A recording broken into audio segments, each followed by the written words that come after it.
Hi friends, ఈరోజు నిత్య సత్యాలు మరికొన్ని. కోటీశ్వరుడైన భిక్షాధికారైన ఊపిరి పోగానే బయట వేస్తారు.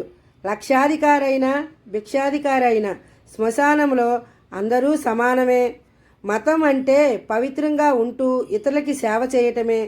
మానవత్వం లేని మతం మతం కాదు. మనిషిగా బతకడం సరికాదు. 10 మందికి సహాయం చేస్తూ మంచిని పెంచుకుంటూ బతకాలి. కోట్లు లేవని చింతించకు, తినటానికి ఉన్నందుకు సంతోషించు. మంచి మాటలు చెప్పే కన్నా ఆచరణలో చూపించు. నీకు ఏది జరగకూడదని భావిస్తావో అది ఇతరులకి చేయకు. ఇతరుల లోపాలు చూపించే కన్నా నీలో లోపాలు సరిదిద్దుకో. ఈ లోకానికి వచ్చేటప్పుడు ఒట్టి చేతులతో వచ్చావు, పోయేటప్పుడు కూడా ఒట్టి చేతులతో పోతావు. మధ్యలో ఎందుకు ఈ ఆరాటం? అంతే కదండి. జై శ్రీరామ్, జై జై శ్రీరామ్.